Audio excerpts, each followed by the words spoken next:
Hey, how's it going, everyone? Thank you so much for tuning in. Today, we are going to share the 6 secrets to beating daily fantasy basketball. NBA DFS is one of our favorite sports at SaberSim, and there is a lot of money to be made if you use the right strategy. And this is a video where we're going to do our best to share what those strategies and tips are. My name is Andy Baldacci. I'm the CEO of SaberSim, and I'm joined by DFS professional and SaberSim partner, Max Steinberg. How's it going, Max? It's going well. Excited to just jump right into this and talk about some DFS NBA, one of my favorite sports. For sure. So yeah, let's just jump right into this and start with the first secret, which is staying on top of the news. And it might not be the best kept secret, but it is super important and critical to get this right.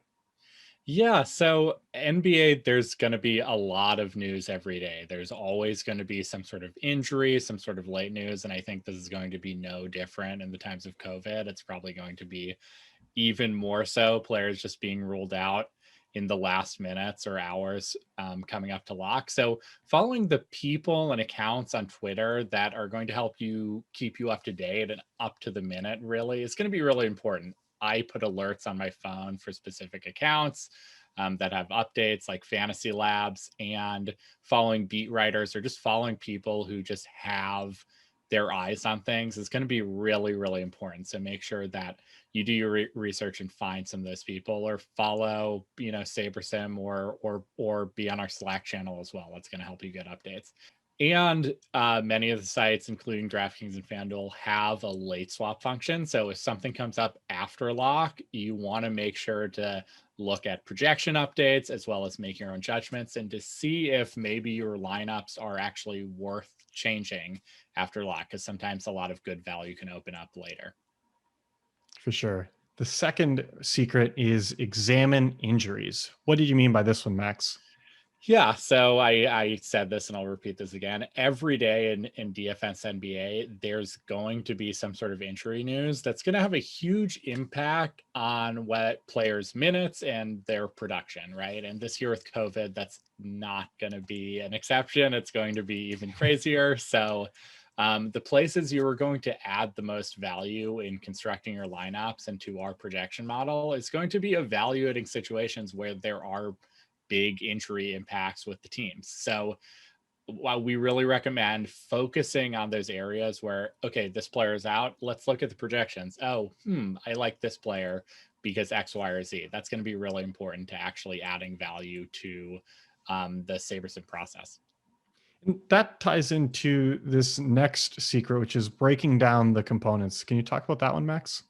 Yeah, I think with NBA, more importantly than other sports, looking at the components of the player's projection, this means minutes, points, rebounds, etc. And I think specifically minutes, that's going to be the easiest place to add value, because if you're going to adjust a player's projections, you want to know, why am I doing this? And minutes a lot of the time are the place where it's sort of hardest to quantify. You have to say, okay, this guy's, there's only so many minutes that a team can play in the game, and you have to say, okay, which guy's going to get one more minute and which guy's going to get one less minute. And that's really hard to do. And it's something where projections, if they're going to lack in anything, are going to lack a little bit in that.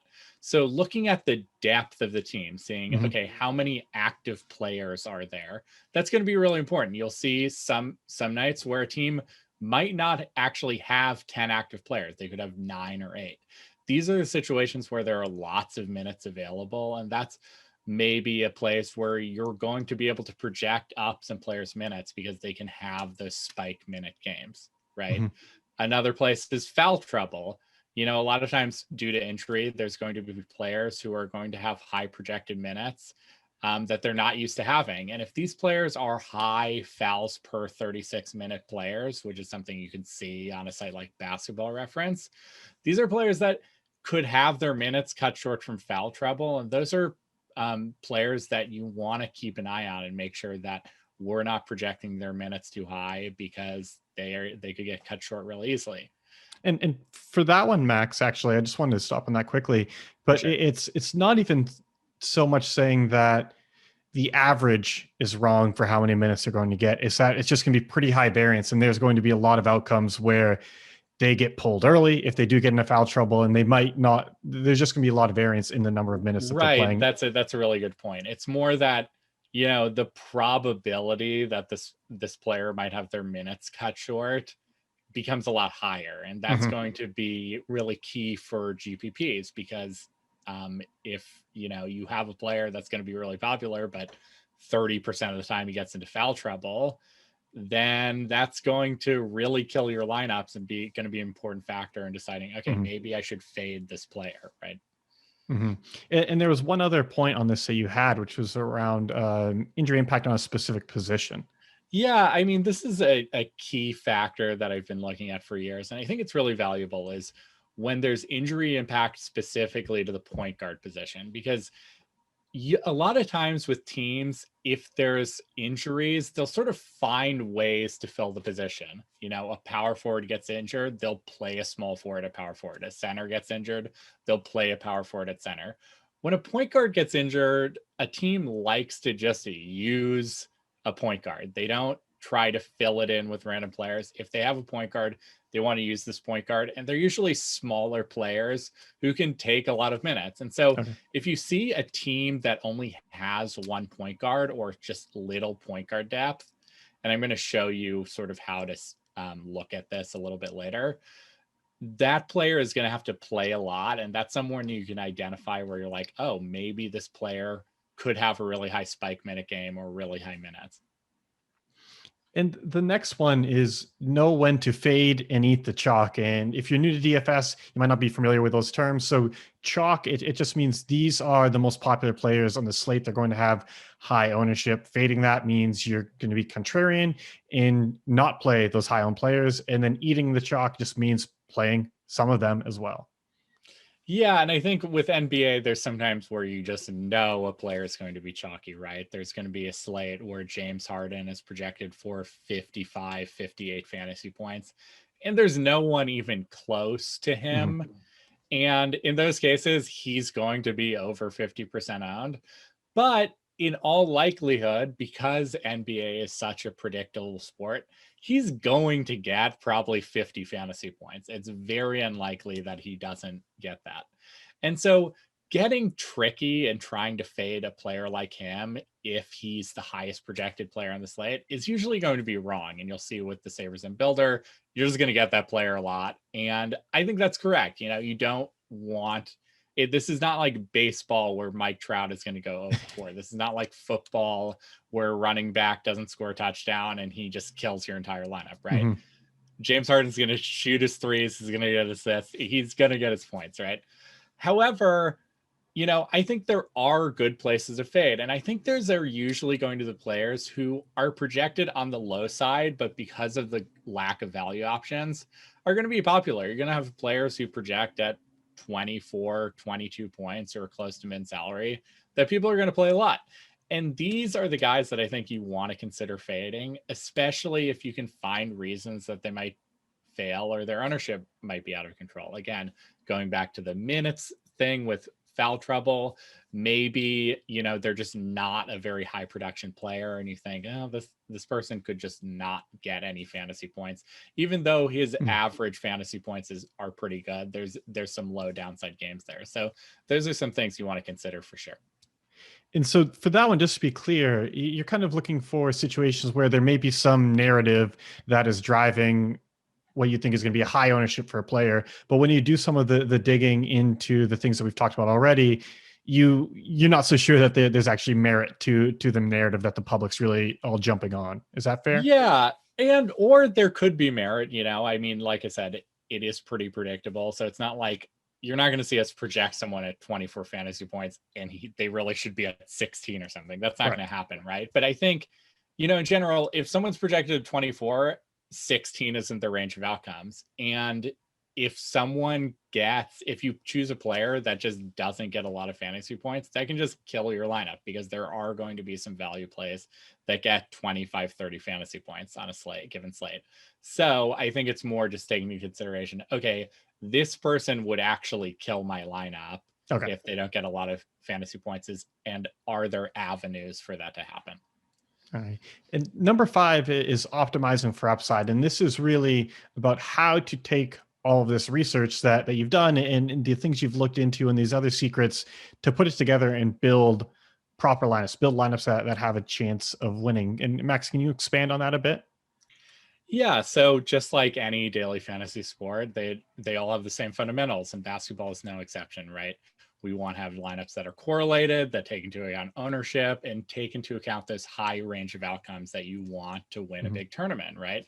And so with basketball, even though correlations are not as strong, they definitely exist and they're subtle and can, sometimes they involve game stacking, sometimes it involves point guards with big men, or high assist players with players that get assisted field goals and things like that. And then upside, players who can have those spike games. And luckily for you, SaberSim is, using our simulation data and our simulator. We're going to be able to help you quite a bit with that. And so it's something that you don't need to think about right now or as much if you're using your product, but it's something that obviously is very important to winning a GPP in any daily fantasy sport. And NBA is no exception. Yeah, and that leads into this last one, which is using the right tools. And honestly, there's there's just so much out there. Even if you just focus on the secrets that Max has covered, there's still a lot that you have to take in for every single slate. And ultimately, like where I find players get led astray is they almost try to just like reinvent the wheel. They feel like a lot of this has to be harder than it actually is. And if you're using the right tools, you still have to do work for sure, but there are a ton of great tools out there that make this process a lot easier. And the most basic one is just projections. What we've talked about is what really goes into building projections yourself. But that's a pretty big undertaking. We literally have a team at SaberSim that's all we're doing is just building out the models and working on those. And it's a full-time job. If you want to do that on your own, great. But there are ways that you can leverage other people's work, like ours or any of the other ones out there, to give yourself a starting point so that you can still go through all these other secrets and make adjustments rather than starting from scratch. But even for actually doing the research, there's a lot of great resources out there. And Max, do you want to share some of those?